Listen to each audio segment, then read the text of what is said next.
tous et bienvenue dans cette nouvelle édition du Grand JT des Territoires. Voici tout de suite les titres de l'actualité. Avec à la une cette semaine l'enjeu de la vidéosurveillance. Les caméras sont présentes partout dans nos rues. Même les campagnes n'y échappent pas pour assurer la sécurité des biens et des personnes. Un reportage de Moselle Télévision à suivre dès le début de ce journal. Il a plus de 150 ans et promet un voyage dans le temps à tous ceux qui en jouent. Un piano de 1859 est actuellement utilisé par le Conservatoire de Limoges. Une expérience musicale extraordinaire que nous racontera la rédaction de 7 à Limoges. Extraordinaire aussi la palmeraie du Sartou dans le Gers qui conduit ses visiteurs dans une expérience florale et exotique. Un espace naturel de 10 hectares à découvrir en fin de journal avec La Dépêche du Midi, notre partenaire. Des images superbes garanties. Il est devenu difficile d'y échapper. Vous en croiserez sûrement durant vos vacances d'été. Les caméras de surveillance se multiplient sur les façades des bâtiments publics et dans nos rues depuis une vingtaine d'années. Difficile pour les collectivités de ne pas céder à cette tendance sécuritaire. Et si les villes restent bien sûr les plus surveillées, les villages et les campagnes, eux aussi, désormais, sont scrutés. Exemple en Moselle avec ce reportage de Jean Milon pour Moselle Télévision, la chaîne locale sur place. Et c'est ici qu'effectivement, avant la pose des caméras, on avait systématiquement un amoncellement de tout, de rien. On a surpris des gens à essayer de rentrer des seaux à coups de pied dans ces collecteurs de papier. Donc ça ne pouvait pas continuer. Ça pouvait pas continuer à évoluer. Aujourd'hui, on a retrouvé un site qui est propre. Suite aux incivilités à répétition, ce maire a décidé d'investir dans la vidéosurveillance. Depuis 2020, 3 caméras ont été installées dans des endroits stratégiques du village. La liberté de l'un s'arrête là où commence celle de l'autre. Et ça, il faut absolument que ça soit respecté. Et pour justement respecter ce proverbe, la commune, comptant pourtant moins de 1000 habitants, va continuer à investir. Néanmoins, il existe bel et bien un bémol. Le maire redoute un déplacement du problème dans les villages voisins. C'est pour cette raison qu'ici, à Voipy, une police intercommunale a été créée en 2006. Car la ville est suréquipée. À l'heure actuelle, elle compte 148 caméras, soit une pour environ 70 habitants. Un ratio plus élevé qu'à Nice, la référence française en termes de vidéoprotection. Mais je présume que si elles ont été posées au coût que ça doit coûter, c'est qu'il y avait une raison valable. C'est beaucoup plus sécurisant. Surtout pour les enfants, quand ils rentrent à l'école, qui rentrent à pied, ce genre de choses-là, en fait, c'est plus sécurisant de savoir que si jamais ils rencontrent un problème quelconque, en fait, ils soient surveillés, entre guillemets. Je ne pense pas que ça serve à quelque chose sur le plan sécurité. Par contre, sur le plan des libertés individuelles, je trouve que c'est une grosse question. Sur cette problématique, justement, la ville est très rigoureuse. Seul le domaine public est surveillé. C'est défini dès le départ, dès l'installation des caméras, les zones qui sont de l'issue du privé et donc forcément ne sont pas, on va dire, ni enregistrées ni vues et on ne peut pas retirer ces filtres. Et si infraction il y a, elle doit être constatée en flagrant délit par l'opérateur. Sinon, il faut demander une réquisition aux forces de l'ordre. On voit qu'en l'espace à peu près de 10 ans, nous avons divisé par 11 le nombre de délinquants sur la commune. Et les caméras, et bien sûr l'ensemble des équipes qui font partie de la police municipale, ont permis, on va dire, de pouvoir diminuer et diviser ces chiffres. Récemment, le conseil municipal de Voipy a voté son budget. D'ici fin 2022, la ville comptera près de 200 caméras. Des dispositifs qui seront d'ailleurs encore plus sophistiqués, avec par exemple des alertes automatiques lors d'infractions au code de la route. Les technologies et le numérique à la portée de tous, écrire un SMS, jouer en ligne ou tout simplement passer un appel, des gestes ordinaires pour la majorité d'entre nous, mais qui peuvent être un défi pour des personnes malvoyantes ou non-voyantes. Pour les aider et les accompagner dans leur démarche, une association de la Sarthe propose des ateliers adaptés. Un reportage d'Anthony Piton pour LMTV Sarthe, regardez. Phrase. 4. Approfondir la frappe de l'alphabet. 3. La fin de l'alphabet. Pour les malvoyants, accéder à l'informatique n'est pas toujours simple. Christina travaille sur un logiciel vocalisé. Comme ma vue a baissé récemment, en fait, je cherchais à me réadapter et du coup à chercher plutôt des adaptations vocales. Donc pour continuer de travailler et pour mon quotidien. Concrètement, elle apprend l'utilisation du clavier comme en dactylo. Une première étape avant d'utiliser des applications qui permettent de communiquer à l'écrit. Les gens donc viennent avec des demandes particulières. Certains, ça va être juste de pouvoir téléphoner, de pouvoir envoyer un SMS, de pouvoir créer un contact. Et ça peut aller jusqu'à des utilisations de loisirs, par exemple lire un livre audio. Vous trouverez en pièces jointes le courrier du Conseil. Marie-Thérèse perd progressivement l'usage de ses yeux. Elle est venue en train depuis Alençon pour apprendre à se servir de son smartphone autrement. J'ai envie de continuer à avoir des relations et tout ça, donc il faut prendre les moyens, quoi. Encore là, pour le moment, je me débrouille encore, parce que je vois encore un petit peu, mais c'est sûr que j'ai intérêt à préparer, quoi. C'est justement l'objectif que poursuit le comité Valentin à Huy au travers de son centre de formation. Faire en sorte que la vie sociale ne baisse pas en même temps que la vue.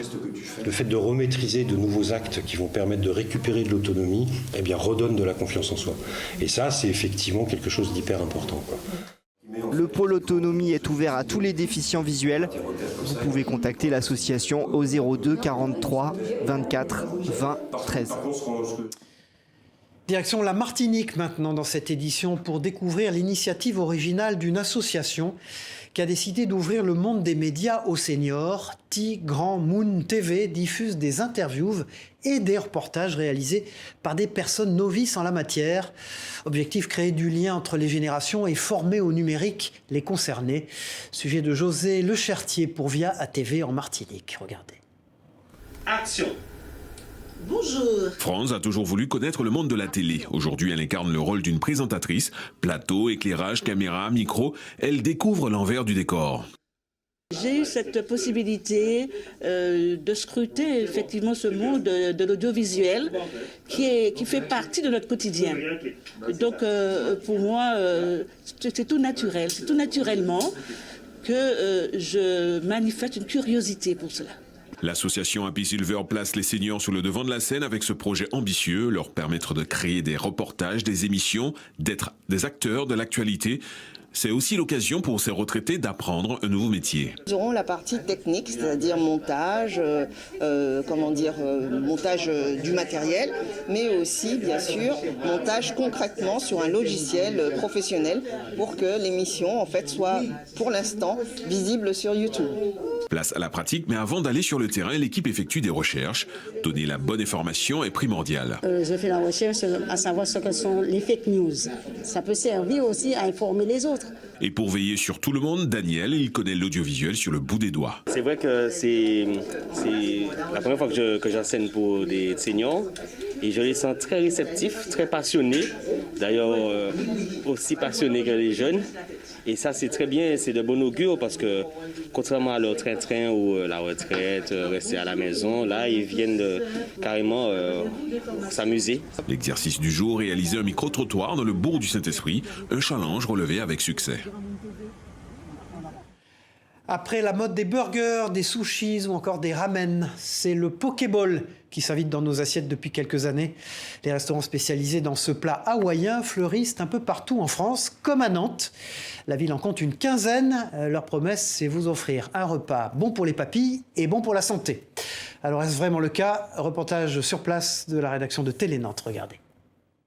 Pokawa, Pokai, Awa Balls, Eiko, Komezu Ball. Le point commun de cette quinzaine de restaurants nantais, le poké. L'idée de base, ça va être d'être sur une base de riz vinaigré avec des crudités. Le concept même venant d'Hawaï à la base, c'est de rajouter un fruit, donc ananas ou mangue, avec du poisson cru. Ce restaurant sur l'île de Nantes est le 3e de la marque dans la Cité des Ducs. Ici, on fait environ 120 pokés par jour, avec seulement 5 salariés. Un concept rentable, forcément copié. C'est vrai que c'est un concept qui marche bien, comme je disais, qui est un peu à la mode dernièrement. On a vu beaucoup d'ouvertures depuis l'été dernier en fait. Car l'offre de ces restaurants est prometteuse. Un plat complet, équilibré avec des produits frais. Et les clients sont convaincus. Je trouve que quand je mange, ça me fait quand même du bien en fait. Parce que je trouve que c'est sain et les produits sont assez frais quand même. Ouais, c'est assez simple, c'est assez santé. Donc ça permet de nous faire plaisir tout en mangeant équilibré. Alors le poké tient-il vraiment ses promesses? C'est assez rassasiant, on a des protéines, on a des fibres, on a des légumes. C'est vrai que là, le niveau index glycémique, on est assez haut mine de rien, parce qu'on a le riz blanc qui est un peu surcuit, on a de la mangue. Donc plus le taux de sucre augmente, Donc c'est moins intéressant sur l'énergie sur le long terme. C'est-à-dire qu'on peut avoir des petites hypoglycémies dans l'après-midi. Conseil de la diététicienne, une base de quinoa ou de riz noir, évitez les sauces très sucrées ou salées et préférez une simple huile végétale. Quoi qu'il en soit, l'essentiel reste de se faire plaisir. Il n'y a pas d'interdit, mais c'est essayer de manger le plus possible des produits bruts, moins industriels possible. Et là, on est quand même sur des produits bruts, donc c'est plutôt très positif. Voilà, l'idée Pokéball est donc validée et vous inspirera peut-être pour vos repas cet été. Cet été, justement, parlons-en. Vous en profiterez sûrement pour vous détendre et lire quelques romans. Restez coincés dans vos tiroirs, peut-être. Alors, rendre accessible la lecture, ou plutôt les bouquins, c'est l'un des objectifs d'Yves Rossati, l'auteur d'une rubrique littéraire publiée sur l'un des sites de la région PACA. Yves Rossati, bonjour. Oui, merci d'être avec nous depuis la très belle ville de Nice. Alors dites-nous, comment vous est venue l'idée de créer cette rubrique appelée « T'as lu quoi » ? C'est une envie, moins qu'une idée, parce que en fait, j'avais envie qu'on parle bouquin, un peu comme on en parle entre amis, comme je pouvais en parler aussi, hein, évidemment. De mon point de vue, là encore, un bouquin, c'est évidemment un titre qui provoque le désir.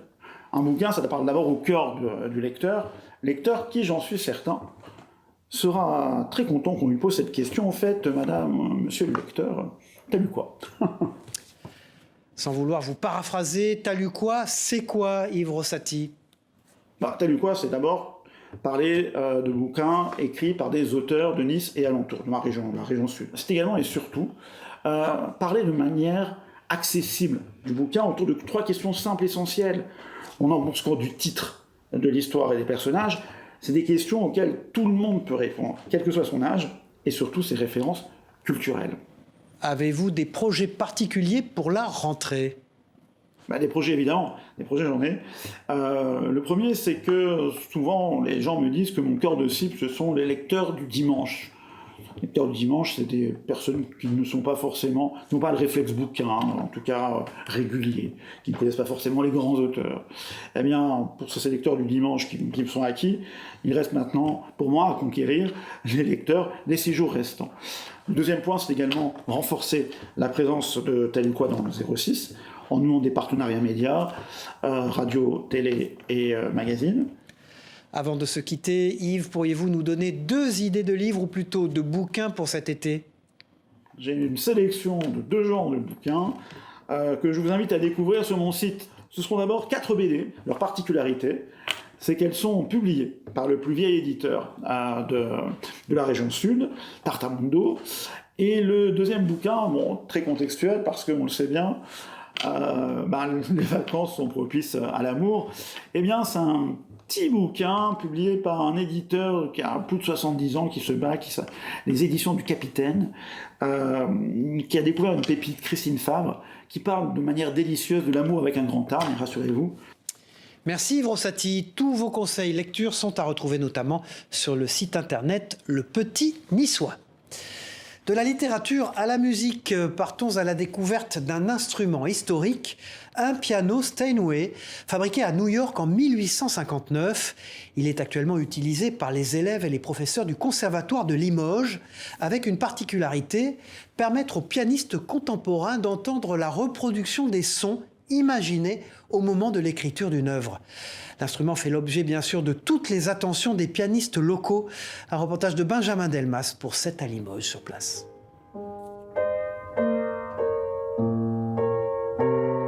Des touches d'ivoire patinées, une table d'harmonie sans fin, plus que centenaire, ce Steinway américain fait puissamment sonner ce prélude et fugue de Jean-Sébastien Bach. Au clavier, Émilie, ancienne élève et musicienne du conservatoire, ne boude pas son plaisir de jouer sur un tel instrument. Je trouve que c'est très agréable de jouer dessus. Le son est très différent et le toucher aussi. C'est particulier parce que en fonction de la tessiture, on a des textures de son extrêmement différentes. Et c'est très enrichissant aussi pour comprendre comment écrivaient les compositeurs en fonction des époques et en fonction des fabricants de pianos. En fait, moi j'ai comptabilisé, il nous faudrait au minimum 5 pianos historiques qui nous permettent de couvrir les périodes de l'histoire de la musique. Sorti de l'usine new-yorkaise Steinway en 1859, ce piano a été joué par des générations de musiciens. Accordé par un passionné, il retrouve ses sonorités d'antan. L'accord d'un piano, c'est pas une opération qui consiste à mettre une aiguille au milieu d'un écran, c'est mettre un corps sonore en harmonie avec l'univers à un moment donné, dans un lieu donné, pour une personne donnée. L'accord, c'est rechercher en permanence, au niveau des émotions, au niveau du ressenti, la justesse. Une chose est sûre, les pianos historiques comme ce Steinway ne demandent qu'à être joués, et ce pour longtemps encore. Une belle histoire musicale pour ce piano historique qui nous conduit également à Bordeaux, où la passion pour la musique se conjugue avec l'amitié. Ils sont radiologues, avocats ou informaticiens et forment ensemble un groupe, les Blue Note Sextet. Parmi ces amateurs de jazz, Jean-Didier Lange, disparu il y a quelques mois, était l'ancien président des Girondins de Bordeaux. Ce groupe a publié il y a quelques mois un deuxième album et Christophe Rigaud est allé à la rencontre il y a quelques mois de Jean-Didier Lange et de son groupe. Regardez ce reportage, autant à voir qu'à écouter. Toutes les semaines, c'est un rituel pour ces passionnés de jazz. Ils ont rendez-vous dans les environs de Bordeaux pour partager leur amour de la musique. Ils sont ingénieurs, informaticiens, radiologues ou médecins, et ils entretiennent depuis 13 ans une amitié musicale, sous la houlette de Jean-Didier Lange, avocat et ancien président des Girondins de Bordeaux, pour qui le jazz occupe une grande place dans sa vie. La musique, ça permet de sortir complètement de soi. C'est la seule chose qui vous tient éveillé la nuit pour certains. Et c'est la seule chose où on ne voit pas passer le temps, quoi. Donc on peut se retrouver à 3h du matin, très éveillé, très excité, et on a toujours envie de jouer, quoi. Voilà. Donc c'est un truc qui vous fait sortir de vous-même, quoi.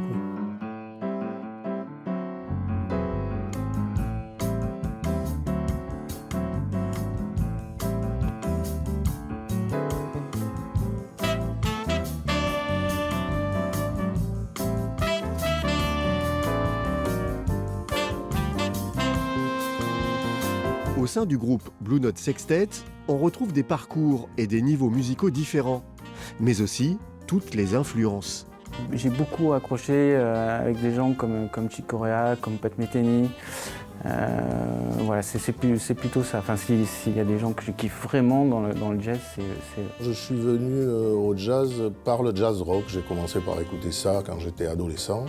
Et petit à petit, j'ai un peu fait le chemin inverse, c'est-à-dire que j'ai remonté le temps, quoi. Et pour le choix des morceaux, la décision est collégiale. Personne n'impose rien. Voilà. On propose, s'il y en a un qui n'est pas satisfait du morceau, on laisse tomber, purement et simplement. Il n'y a pas de discussion. Tout se passe dans la détente et la bonne humeur. Si le groupe est composé de musiciens amateurs, ils viennent pourtant d'enregistrer récemment leur deuxième album. Un aboutissement pour ces amoureux du jazz. Jamais j'aurais pu imaginer que j'aurais pu enregistrer un disque. Donc oui, c'était une grande fierté, quoi, d'arriver à enregistrer un disque. Puis on a la chance d'avoir Marc qui nous a fait un travail fantastique. Jouer ensemble pour partager et se faire plaisir, c'est la principale motivation de Ludovic, le dernier arrivé dans la bande. Mais cette aventure lui a surtout permis de progresser. Là, c'est vrai, on peut être porté, on entend le piano qui va faire ça, on entend un tel qui joue ça, et ça nous donne des idées, c'est ça l'interaction. Et donc la semaine d'après, on va travailler, puis on va continuer à essayer de reproduire les choses, et c'est comme ça qu'on avance.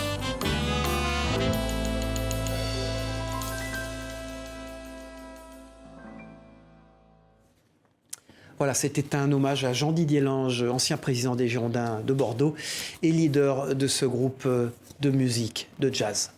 Restons dans le sud-ouest. Dans ce journal, la Cité du vin de Bordeaux accueille jusqu'au 28 août une exposition exceptionnelle consacrée au thème du vin et de l'alcool dans l'œuvre de Picasso. Le génie espagnol a multiplié tout au long de sa vie les clins d'œil aux boissons alcoolisées.